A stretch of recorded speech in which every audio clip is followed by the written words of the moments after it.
Are we addressing the nursing shortage to improve the quality of patient care? What is the role of a nurse in the healthcare system? And just how undervalued and underfunded is nursing in South Africa? Hello and welcome. I'm your host, Dr. Musa Mtombe, and signing with us today is Tsepo Maseko, and the feeder interpreter is Ntabiseng Ndlovu. Some of life's biggest moments are spent with a nurse, from when we're born to when we pass away, and there are many ups and downs in between. International Midwives Day is on May the 5th, and International Nurses Day is on May 12th, to provide and, of course, give us the perfect opportunity to go out and celebrate nurses. And those are the people that go out and care for us and our friends and our families. And International Nurses Day celebrates the contribution that nurses make to society around the world. Now, the date has a very strong significance, being the birthday of perhaps one of the most famous nurses that we've known of, and that is Florence Nightingale. This year's theme for Nurses Day is Invest in Nurses and Respect Nurses' Rights. On Vital Signs, we focus on nursing in South Africa. Coming up on the program, producer Nompilo Kwala spoke to nurses in the private and the private sector about their experiences and the challenges that they face in nursing, as well as surviving COVID-19. We'll speak to the Registrar and the Chief Executive Officer of the South African Nursing Council about what is the role and importance of nursing, as well as the profession, and of course the setbacks that they face in their training. We'll speak to the provincial chairperson of the Democratic Nursing Organization of South Africa about the challenges faced by nurses and the support that they need from government. We'll speak to the Director Stakeholder Management in the Office of the Chief Nursing Officer from the National Department of Health about the current and anticipated future shortages of nurses in South Africa.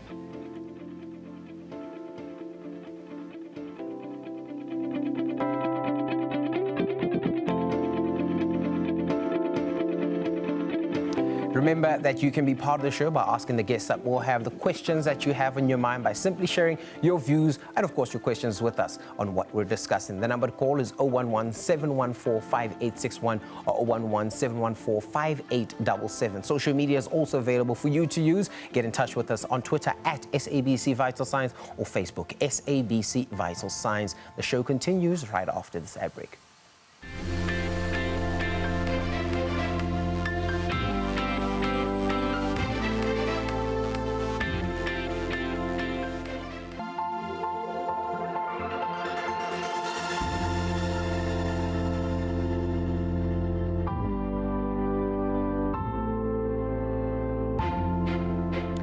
Welcome back to Vital Signs with me, Dr. Musa. Nurses are educated to understand the complex nature of maintaining health as well as wellness. Now, the impact of psychosocial and socioeconomic factors are also important for nurses to know, and for them to also look at issues such as poverty, unemployment, as well as other issues. Now, unfortunately, nowadays, it is also a profession that has staff being overworked, underpaid, demotivated, and where they suffer due to poor working conditions. Let's take a listen to this insert.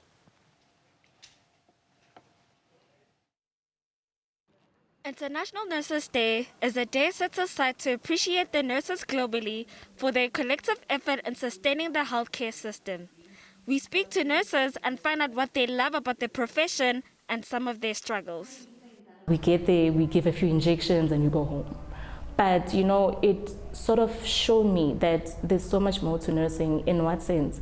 In the sense that as a young person, you see the person, or you see a patient as just a patient and their condition. But over the years, or with my experience within the nursing profession, I saw that, you know, there's so many facets, or there's so many aspects to a person. You know, you need to look at their psychological well-being, you need to look at their social background, you need to look at the traditional or cultural preferences, because those can be determinants to say, does this person or would this person get better or not? So in that sense, it showed me that, you know, you need to be mature in the fact that you can't just see a person for their condition, but you need to see them holistically. In South Africa, there has been a shortage of more than 44,700 nursing staff since 2010. Studies have shown that the supply of qualified nursing staff in all nursing categories has shrunken by almost 40% since 2013. Definitely have to be limited human resources in terms of nursing shortages, because I feel that as much as we need to recruit people and get them into the profession, but it's so difficult to retain them, and we need to look at why people are leaving the profession, because I think that is the biggest contributor to why there's nursing shortages rather. And my sort of understanding or my view is that we need to make sure that people are motivated to stay in their roles. They feel confident, they feel competent, and as someone in training and development, I see that, you know, as you upskill people, as you provide training and development, they then become self-motivated. I think that the Department of Health can assist in these challenges by, you know, supporting us with the human resources or the manpower, because whether you're in private or public, it affects us in the same way. As many as 45 million people depend on public hospitals in South Africa. Our public hospitals have a shortage of more than 10,000 nurses. Funding of staff has contributed to nurses leaving the profession. Nursing is a very beautiful, caring profession, let me say this. It makes you deal with so many aspects of a human being, you know, the spirituality side as well. You're nursing patients in holistically. So for those who would love to become nurses, the qualities that you need to have, as I said, you have to have leadership skills, you have to have patience, like I said earlier on. Also, you must have a caring attitude. But I want to say to the nurses, well done, you know, because we kept on showing up. Even those days when we didn't feel like, you know, getting up, we were stressed out for ourselves, you know, our health, for the patient's sake, for our families, because now we were scared that we will come from work and infect our family members, you know. So I must say, well done to them.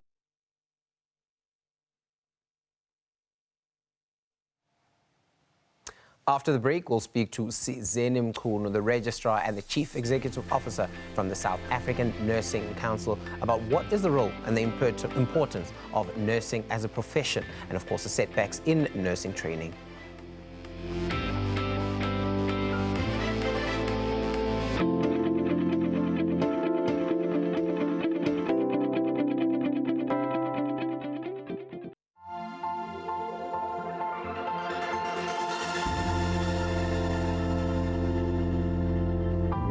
Welcome back to iVital Science. Namhlanje sikhuluma ngabonesi, siyabacelebrate futhi sibheka ney'nkinga abazobe zifaced manje and of course in the future. Yes, we're talking about being a nurse. Now, according to South Africa's 2030 Human Resources for Health Strategy, by 2025, there's likely to be a shortage of about 34,000 registered nurses in South Africa. Now, the shortage can be attributed to an aging workforce, inadequate training, and of course student output, positions not being filled, poor working conditions, and many other factors. And I want you to take a look at this insert and tell me what you think.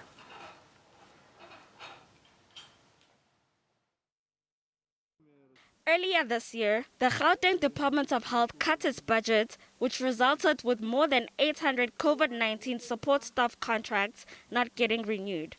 We speak to Nurse Lebo, who is an unemployed registered nurse. Breadwinner. I'm a breadwinner. My salary was not only for myself, but for my family.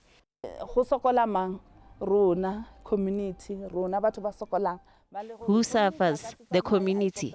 Because the community won't afford private hospitals because they don't have medical aids. Our people end up suffering. I was a nurse during the COVID-19 pandemic. When they needed us, they called us heroes. I went and risked my life and my family's lives. But today I'm sitting at home without a salary. We all know there is a shortage of nurses. Even where I used to work at the clinic, there was a shortage. But I believe I made a difference.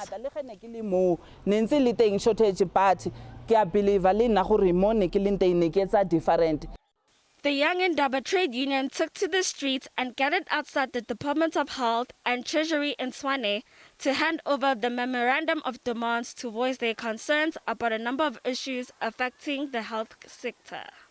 If it's not budget constraints, it's austerity measures. If it's not austerity measures, it's the fact that we cannot even be able to give them overtime or even have smaller contracts for us to get good quality healthcare.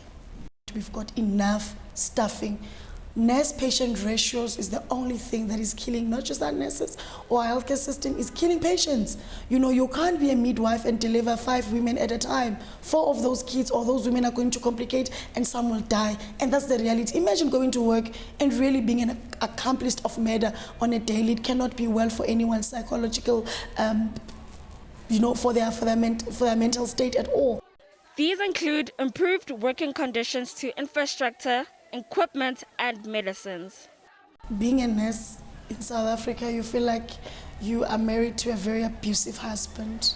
A husband that doesn't provide for food, which would be material resources in the facility. But when the children come back home, they want food.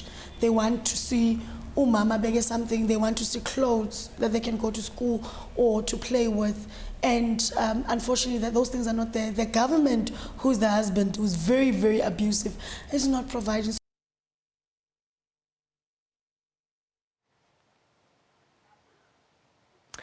The nursing profession is currently in high demand. As a country, we find ourselves in this position. As hospitals are placed under pressure due to the rising COVID cases, the delivery of qualified nursing staff in all nursing categories has decreased by almost 40% since 2013. We're joined by Mamsiseni Mkhunu, the Registrar and the Chief Executive Officer of the South African Nursing Council, to speak about the importance of the profession and what it is nurses do, and of course training and other issues such as that, as well as look at what the organization does. Good day, Ma. Thank you so much for joining us today. Good day to your viewers, and thank you for inviting us. So let's talk about nurses. I think as a profession, there is that description that a lot of people have, and then community or the everyday person's got an idea of what nurses are. So let's break it down to what a training nurse is and what the community sees as a nurse. What are the duties? Thank you so much. I really would like to start by saying when you look at nursing and the nursing profession, it is actually an integral part of the whole healthcare system of any country, and it's an integral part and central part of the healthcare system of South Africa. And and this system is actually manned by very important people, that is nurses and midwives of this country, starting from the time of training, where the trainees are registered with the South African Nursing Council so that they can get their skills in the clinical facilities, as well as their theoretical learning at universities, colleges, and so on. But when we come to a practicing nurse, we are talking here about a practitioner who has undergone training, and training varies from category to category. And this is a person who's now placed to take holistic care of the healthcare users. And the nurse is the first point of contact for any patient and the last point of contact for a dying person. So we think a nurse is actually a central focal point for the total healthcare system in any country, including South Africa. So there are different types of nurses, I'm sure. I think you've mentioned midwives, which are also nurses. You've mentioned nurses in general, but how does one get to becoming a nurse? Are there different kinds of nurses, and what are their duties? Okay. You get to be a nurse by firstly identifying the institutions that are accredited by the South African Nursing Council to train various categories of nurses and train them in different programs. And once you do that, then you apply to an institution of choice, whether it's a university or college or private institution that is accredited. You get to be a student, and what's important is that you have to be registered as a student with the South African Nursing Council. And once you then get into the school, it's up to the school then to follow the prescribed regulations in relation to what you are needed to acquire in terms of theoretical input, as well as clinical teaching and learning, so that you become the type of nurse that is good for the patient. And when it comes to different kinds of nurses, looking at the shortage of time, I would say we do have various programs, undergraduate programs. At the moment, there are about three, and we also have postgraduate programs going up to honors degree, master's degree, and doctoral degrees. And when we talk about postgraduate students, we're usually talking about the nurse who's gone beyond being an undergraduate student and becoming a nurse specialist in a particular field, like theater, like critical care or ICU, like orthopedic nursing, and so on and so on. There are many, there are close to 20. Okay, Ma. So you've spoken to this idea of institutions, but in the same breath, you've mentioned accreditation. So I think, you know, over the past few years, we've heard of a lot of stories where people were at a college or at an institution where they were learning to be nurses, only to find that they were not accredited. So what goes into accrediting a facility, and how can people make sure that they aren't wasting their money being taught at a place that isn't accredited? Okay. To make sure that you get into the correct institution, an institution that is accredited by the regulatory body, you have to ask. But moreover, you have to go to the website of the South African Nursing Council, look at the accredited institutions, because they are all listed there, including the details of who is accredited, what programs are they accredited for, and even sometimes the information that relates to the heads of the departments that you can get in touch with. So it's important, because if you get into an unaccredited institution, then the training is null and void. And obviously, there are means then by which the Nursing Council would handle an issue of an institution that purports to train nurses when it is not accredited. The truth of the matter is that if you've undergone training in those institutions that are not accredited, and we call them bogus nursing schools, then obviously you will not get a professional registration with the South African Nursing Council. Hence, an importance of checking the website and asking. In fact, you can go to the nearest college, nearest university, if you are not able to access the website, and you will be able to get assistance there. So let's speak about what the South African Nursing Council does. Your duties are, you know, as an agency, to make sure that, you know, people aren't getting ripped off and going to unaccredited institutions. But what other duties does the South African Nursing Council have?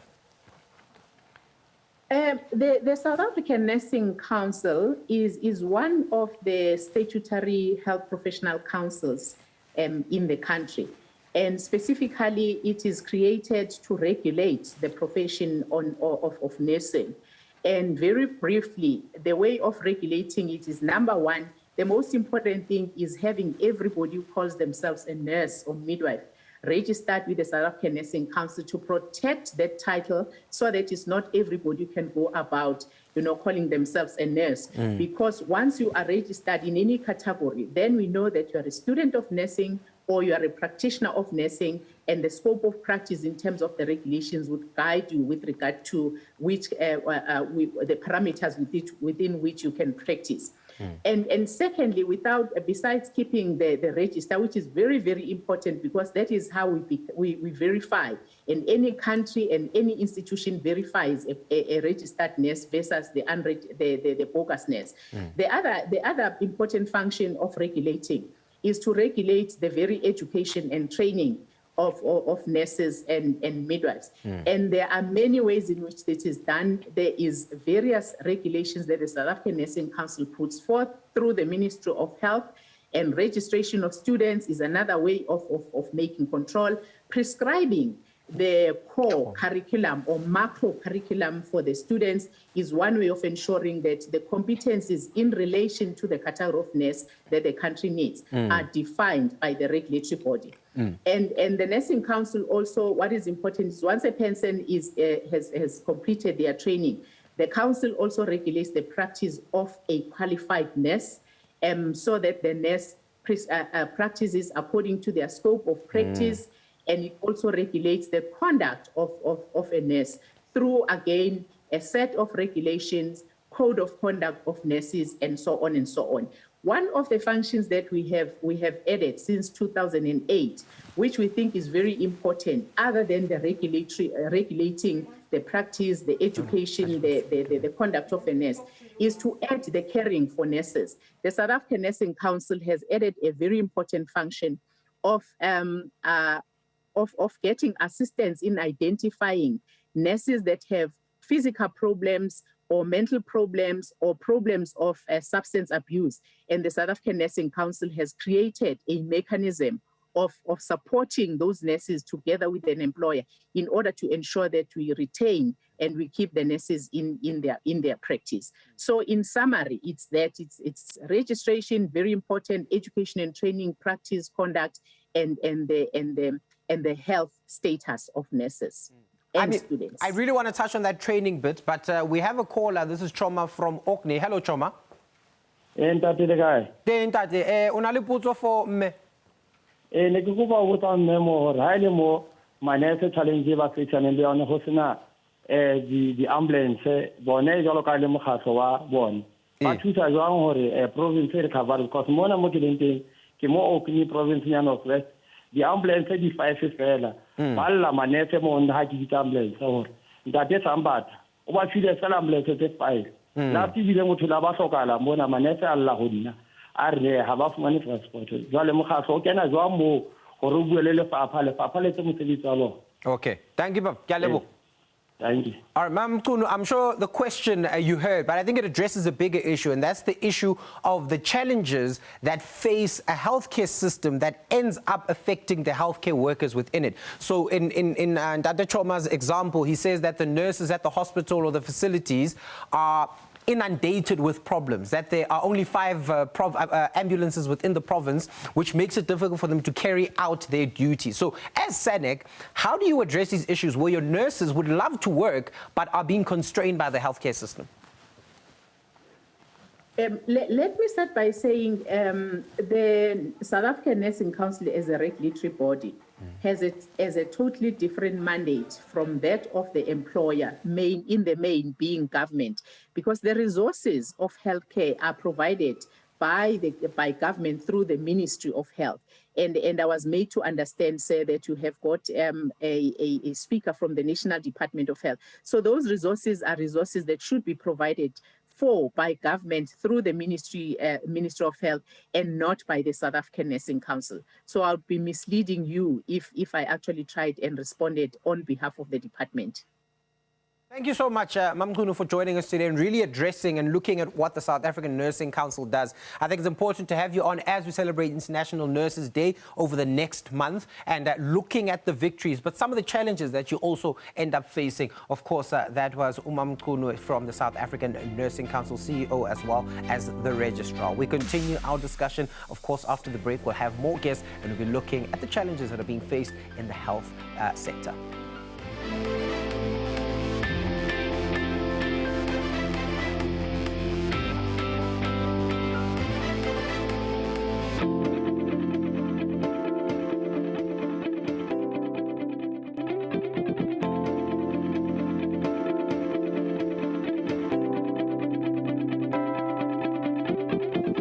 Welcome back to Vital Signs. Today we're talking about the successes as well as the challenges of being a nurse. I'm Dr. Musa and this is Vital Signs. Now, nurses have been described as the heroes of the COVID-19 pandemic, working on the front line, at times pushed to their absolute limits. But like many nurses, they are dealing with a lot. And South Africa obviously has a lot of issues where they end up feeling undervalued, overworked and underpaid. We're joined by Simpiwe Kata, the provincial chairperson of the Democratic Nursing Organization of South Africa, to speak to us about the challenges faced by nurses and the support that they need from the government. Good day, sir. Thank you for joining us. Thank you for inviting us. Thank you. So let's have a look at the big issues. So you guys are a DENOSA. So what's DENOSA before we get into the bigger issues? What does DENOSA do and what is the role of DENOSA?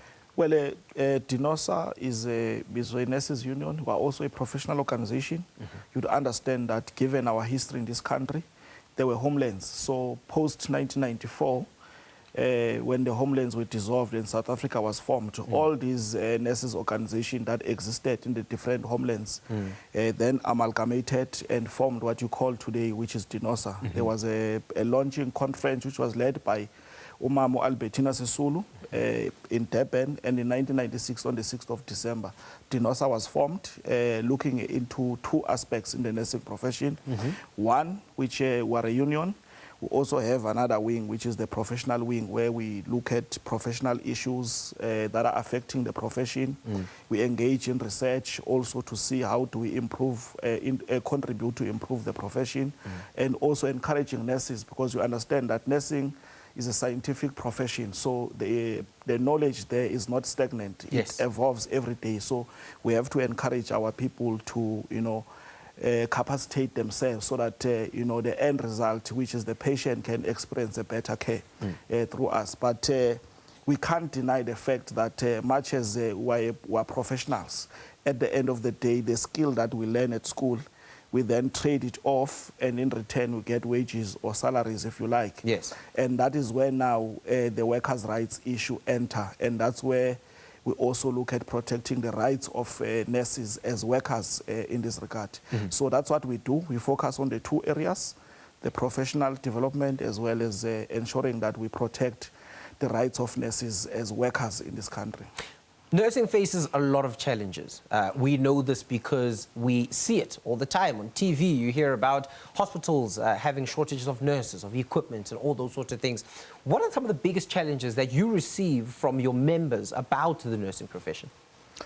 Well, given the history of where the profession started, you still find, people who do not want to acknowledge that the profession is a profession that must be taken seriously. It's a profession that plays an important role in terms of the outcomes of healing patients in the hospital, and also ensuring that it's part of the multidisciplinary team in a hospital, because doctors cannot do it alone, same as nurses cannot do it alone, pharmacists cannot do it alone. We all need one another as a multidisciplinary team to ensure that we look at the patient in a holistic manner, and then we're able to then discharge the patient having been convinced that this patient deserves to go home and is in a good health state. So the challenges that we get at times which hinder, the work of nurses, mostly if you go to, community health centers, you'll find that where we deal with, your chronic patients that must go there, you find that there's a shortages of medication. And you'd understand that as a medical practitioner yourself, that nurses spend most of their time with the patients as opposed to spending most of their time with doctors. So there's this bond that gets created between a nurse and a patient. And you get to know that patient, more about that patient. And some of the stumbling blocks is when now you must tell the patient that they don't have medication, and you disturb, the healing process of the patient. You find that patients default because of shortages of medication. But also, the violence, that is what we have seen. It's a trend that has increased in the past few years, where we've seen a lot of violence meted against not only nurses, but all healthcare practitioners in our public services, where we've seen our hospitals, our healthcare facilities not being safe, but also the issue of, a negative practice environment, which is attributed by issues of lack of support for nurses to go to school, to improve their academic qualifications, but also I've talked to the issue of lack of tools of trade as well. Those are challenges that exist, that nurses face on a daily basis. But the biggest challenge is the fact that, the morale of our nurses is down. If we were to follow nurses around, you'll find that most nurses wake up from back rooms in the townships to go into a hospital. Now, that talks to the dignity of the nurse. And in this country, we feel that as DINOS, that nurses have not been really appreciated because they are part of what you call the missing middle, where they do not qualify for bonds in the banks. They also do not qualify or do not have the means to build their own houses. So when you talk about socio-economic factors of nurses, you find many nurses are still struggling. Those are the challenges that nurses face. Of course, we feel that they are undervalued, they are underpaid. That is why you see that countries who are serious about their healthcare system, they are then poaching nurses from South Africa. Yes. We produce, the best nurses that can, compete internationally. And that is why you see most nurses, you find them in the UK, in Australia, you find them in all these other countries because that's where their skills are valued. Yes. So that's the biggest challenge, in that nurses are unable to effectively discharge their duties because they've got these socio-economic challenges. For instance, Musa, to show that in South Africa, nurses are not valued, a police officer receives uniform from the state, prison warders soldiers and so forth. In this country, nurses only receive a mere 3,000. I think this year they will get about 3,300 to buy uniform. Why in winter now? Can 3,300, I mean, me and you are men. If I were to buy shoes to go to work, a men's pair of shoe can cost you close to 2,000, you know? So what will they do with a mere 3,300? Though we acknowledge that we have signed a resolution recently in the Sectoral Bargaining Council to provide nurses with uniform, but it's late. You know, we feel that it's late. So we have a tweet, and I think, I mean, there's so many things I could speak to and outline with respect to feeling undervalued and underfunded as a whole. There's a tweet, I think it comes from Owen, and the tweet basically highlights this. How exactly is DENOSA actively assisting nurses who have lost their jobs and have been paying fees for years? So this sounds like a frustrated Simon who understands that, you know, government says we don't have enough jobs to give out, but we need nurses because we're understaffed. But you keep laying people off. And the frustration is, if you've been a nurse, have been paying DENOSA membership fees, and you're currently unemployed, what is the point of all of this? So what are you guys doing with respect to that? Well, the orientation of us as a union, one is to preserve the jobs that we already have, but also to, you know, mobilize that we must have more jobs in nursing, because in this country, we're not yet at a stage where we can sign a legislation that talks about the nurse patient ratio or the nurse population ratio, precisely because we have got a lot of understaffing. So, point in case, for now, we have been engaging with government. For instance, you would know, you practice here in Gauteng, that most of the nurses who completed their community service were being laid off as of the 31st of December.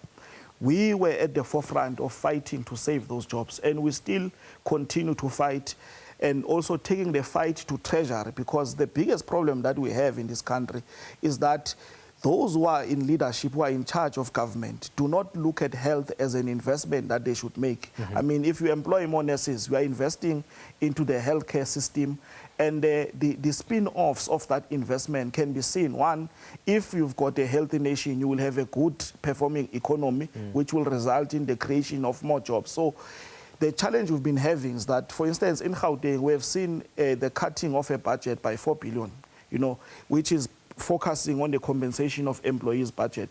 That we have been fighting. We still continue to fight. The challenge that exists and that we need everybody to understand is that we must not focus on fighting the Department of Health alone, because the Department of Health alone gets allocated funds. The real culprits here that we must fight, one is the President of the country, the Minister of Finance, because those are the people who are in charge of allocating resources.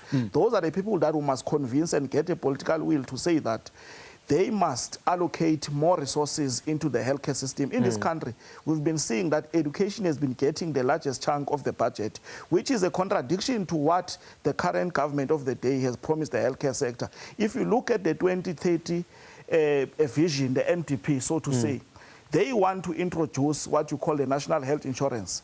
And they acknowledge in the same document that for you to achieve that, you need to have a resilient healthcare system that has got skilled healthcare personnel, that has got enough personnel.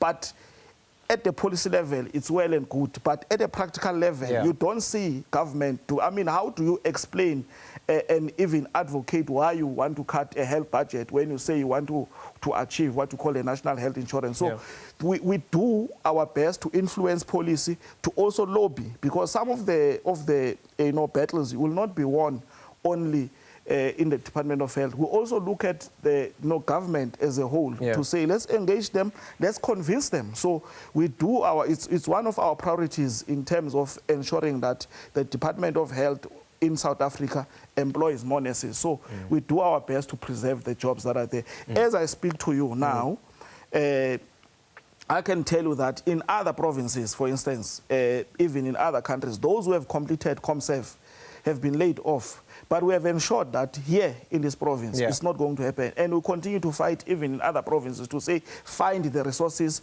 We don't want to hear any story. What we want is to preserve jobs, because it doesn't make sense. These nurses that we're talking about are trained using taxpayers' money.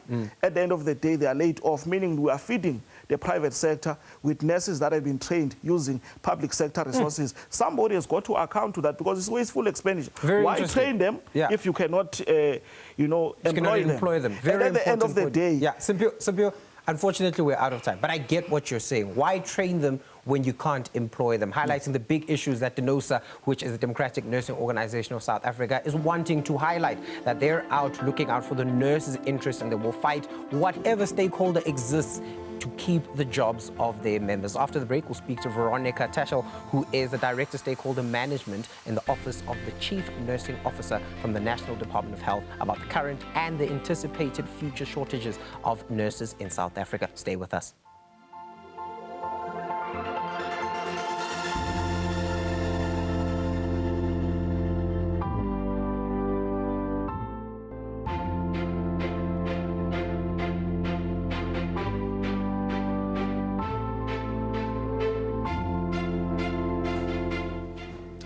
Welcome back to Vital Signs with me, Dr. Mosamtombeni.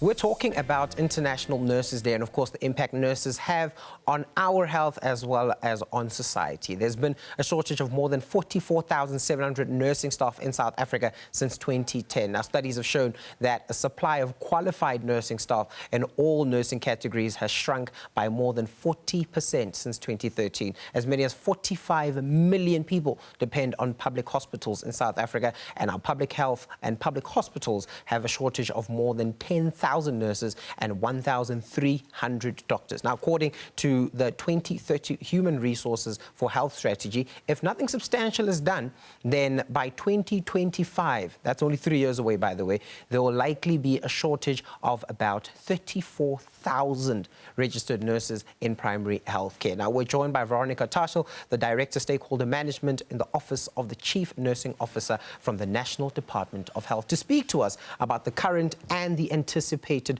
future shortages of nurses in South Africa. Good day, and thank you so much for joining us. Good day, thank you so much for having us, and good day to your viewers. Lovely. So let's start off with why we should consider nurses heroes. I think the whole show, we've set out to highlight the importance of having nurses and International Nurses Day, but why are heroes so important, especially in the public health sector? Well, nurses, I think, all over the world are basically the health workers who are with the patient 24/7. They are the ones who literally interact with patients from the birth to death continuum. It's not just a set of activities, it's a science and an art. They've actually got a plan what they want to do for patient care, and they often are the ones who are left, holding the bag whenever everybody else is gone. There's not a single one of the other healthcare professionals that has got that kind of an imprint and that kind of an effect on patients. Now, there's a lot of information and a lot of studies and all that sort of stuff that's kind of going around, which highlights the importance and the problem that is the shortage that is to come of healthcare providers, more specifically, especially today, the idea of the huge shortage we will face with the shortage of nurses coming our way. Now, because it's information that is public at this point in time, what is being done to address that? Well, at the present moment, we do have some numbers, but we still have to make sure as well that we are actually able to do the planning, the planning of the workforce. So currently, we are busy doing a study from National where we're looking at the nurse specialists, because we know that is an area that is also has got a dire shortage. So, and the outcome of that is that we will have the data that will help assist us in actually drawing up implementation plans and training development plans with the provinces so that we can train appropriately for our needs and according to the burden of disease. Over and above that, the NDOH is also working with the Office of the Presidency on a project where we are looking at, the forecasting, looking at the supply and the demand, and that can also assist us to plan properly for the training and the making the availability of personnel, of nursing personnel. Now, you speak about training, and I think that's very important. You know, I think we spoke to the South African Nursing Council earlier on, making sure that we don't have bogus colleges and things such as that. But what is the point of training if we can't hire? And I think this is a big note that DENOSA is making, that, you know, we can go all out and train as many people as we want, but if government continues to highlight this idea of a very plump public wage bill, which means that they're going to cut off and lay off people, but continue to say, let's train people, where's the balance there? How do we balance the two? That is quite true, and I can't speak for the HR section, but I do understand that because of the of just trying to do the consolidation of the compensation of employee budget, we know that Treasury has cut a lot of funds, and you've got quite a point there. But I think what we are trying to do by making sure that we are doing the forecasting, looking at the supply and demand, we are then able to make a proper business case towards ensuring that the staff are actually, appointed, because we can't be training while we also are having attrition, because there's a large number of nurses who are quite probably on the brink of retirement. So we've got to cater for all of those issues that we need to take into consideration. But the business case will come with data and will come from information that then will give us the opportunity to make a business case. We also have an HRH strategy and a nursing strategy that gives us the intent and it gives us the opportunity to be able to do that. In fact, all of Goal 1 is about workforce planning. It's helping us in terms of looking at the norms and the standards, looking at the skills mix, and all of that will enable us to provide the motivation to be able to appoint more nurses. Okay, speaking of training, there is a caller on the line. We've got Anna. Anna, good day. Thank you for joining us. Good day, sir. Good. What's your question?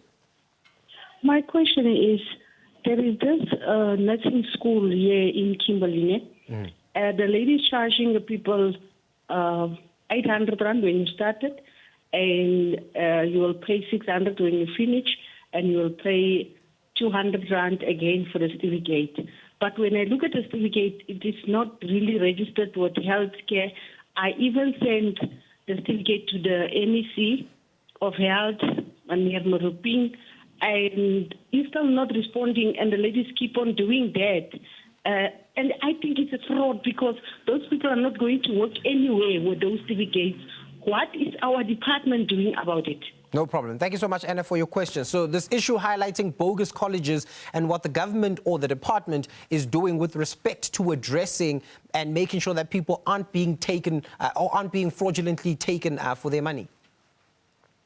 Quite correct. I think Ms. Mkuna also alluded to this, where she was saying that, the public is actually encouraged to really make sure that they look and see who is accredited with the South African Nursing Council, and also for the actual courses that are being offered. Often, they probably are told that these courses will actually make them do nursing. But if it is not accredited with the South African Nursing Council, there is no way that they will get appointment as nurses and their qualifications as well. But, I would appreciate if perhaps you could give this lady my details, my email details, and then we can, and negotiate. Let me just hear what the story is so I can investigate and see how we can take it going further. But on the council's website as well, they actually have a notification to say that people need to please look and do their due diligence in terms of any of the courses that are related to nursing or any healthcare course. A lot of these courses are also registered with the South African Qualifications Authority and not necessarily with the South African Nursing Council. And so that might just give a little bit of a confusion. So it's then very important that people who want to study should really just take note and rather call up to the department up front before they actually enlist and enroll on any of these courses. All right, I hope that helps you out, Anna, and someone will get in touch with you with respect to making sure that no one else gets taken from their money if they are from that fraudulent college. Let's continue our discussion around this issue of being undervalued as well as the issue of being underfunded. I think it's been highlighted throughout the show, but what have you recognized as the big contributing factors to being undervalued as well as the big issues that come with being underfunded? Sure, that is quite a complex one. Quite correct. I think with the underfunded, we all know what is the cause of the underfunding, as we've mentioned, to say that the compensation of employees, a budget that Treasury would like to just basically consolidate. And underfunding perhaps maybe for the kind of equipment and things that nurses need to actually make it work, and the conditions of service that nurses are going through. Look, the quality of work life is not just dependent on just having equipment or just the qualification. It's a larger systemic issue that has to be dealt with at that level. And I cannot speak for the department in terms of that. But the undervaluing, I think, is one of the reasons why we, as the Office of the Chief Nursing Officer, are on a campaign to make people aware about the value of nurses, so that we can show that we honor them, to show that the public also needs to be aware that what they do is not just nothing. And I think COVID has also brought it to the limelight what nurses were doing, because they had to quit their day-by-day activities and concentrate on the pandemic. They literally had to put themselves on the line, risking their families to actually be able to do the work and look after patients. They literally had to create isolations where there were no isolations. They were so dynamic, they were flexible, they were resilient. And you know, one has got to just give acknowledgement of the nurses who have passed on in their work in this time, and may their souls be granted eternal rest. And many of the families have also lost on nurses as well. So I think it's just a larger issue that needs to be addressed, which, as I said, we are looking at the campaign, where even now in the month of May, we have teamed up with the Exceptional Nurse Campaign, where they are going out and giving little gifts to nurses to tell them that we do value them, knowing that they are working very, very hard for patients. We also are putting on banners, and we're also doing our celebration. We're also finding that working with the Christian Health Alliance has been able to give all healthcare workers, and nurses, of course, are part of those, psychological and spiritual support in their work. So there's helplines that are available to be able to assist in their way the plight of nurses, and to try and show them that we are valuing them, even though there are other factors that come in that might not say the same. Oh, we've got Lucas on the line, another caller. Good day, Lucas. Hi, Lucas. Okay. Yes, we are ready to hear your question. Please tell us what it is. I don't understand English properly. Kuluma bua papa ketla translator skawat. Yeah, papa. Putso ke impapa. What's the question? Question I got for Kileka wa kudimanku ka 2009. Yeah, papa. 2019. Yeah, papa. And ha ke fika go clinic ke ba ra ke bona le se go la ka le robegile, and ke ro file 3 pills ha ke tsena go temba re ke tlo tena ke tla ke bo so fe ke tso fe ka ra bana ka tlhaka a se go tsofala ke robegile ile after khwedite tharo le rapole le bole khetleng la ka de le mmela le rato o phunya le fetla la ka e be le gona ba ntumelang go mpha x-ray gore ke go thabana ka orna le ke kopile x-ray na ba ganne ka yona e be le gona ba ntumela gore go etsa x-ray ga ke tla go thabana ke ba fa x-ray eo ba e tsenya mo fotong ba e romela ko Polkrug ga e fitla ko Polkrug nona a e rometse ka phone a re doctor engwe le engwe e re ga ka ntshwara ke o tloka fela matsogong a go ka gore ne ke bodile ka gore le nne se nne ncheka ko thabana na le nene ngwana re monna re ntate mogolo sa tso bodile le ko diphilong kae ya na ba go bua jo spetsa ditlhapa jaaka ne o bua Ee, ga ke mo manya ka re ngwana o ka kwa dio tso monna jaanong from that time ga sena polkruka e nkgana ke ntse yalo ga ke a ko tleliniking kwana ntse ba re no ke sekole ke tsela tleliniking ka gore ke mo kgalatse ka ba phenya ko tleliniking ka nna ka pateletsa go feletsa e le gore mosimane o le ene a mpolela gore ga nka se ka tlhole ke tla ko tleliniking e le gore go tla se tlhole go le monate dinnese tseo ke tse tharo e be ke le ke tlhobogo ile ka 2004 be ke re go ikopelela ko Paul Kruger Ee, papa. mme ka di-4 tsa kgwedi ya bo 2004 ga bo fitlha ko teng Dr. Tembare ke mo Dau ene ke ka mo gopole ke mo Dau ga felele mo Motswana ba re monna ba re motho o fetsa re mo fe dipilisi tsa boroko ke le ka mpa dipilisi tsa boroko jang ke di bala na Ntate Lucas, I think I understand the question now. Ke understand hore bothata ne boluka ene. ke ba reka jaaka gore Yes, thank you. All right, so that was Mr. Lucas. Basically, what he was wanting to highlight there, it sounds like he wants to highlight an issue of staff attitudes from his experience, suggesting that he fell and had injury, was taken up and down, and all those sorts of things. I think this is something that we hear of quite a lot, where people have bad experiences at health facilities, and a lot of blame gets put on nurses. But of course, everyone across the board is equally someone that could be blamed as well. What are we doing about staff attitudes if they are negative? It's always very regretful to hear of people's experience of care, like what the gentleman is talking about. But we do have a section called for the quality assurance section that is working on not only patient experience of care, but they're also looking at issues of staff attitude and also those 6 areas that are related specifically to that forms the gist of most of the complaints. So I would really like to a request that perhaps if you could get me the gentleman's details, and then I could make sure that I could call him and be able to try and help him to resolve, whatever has happened, and I would investigate and just assist him on a one-to-one basis. That would be, I think, progressive in terms of assisting him as a client of nurses in the health system.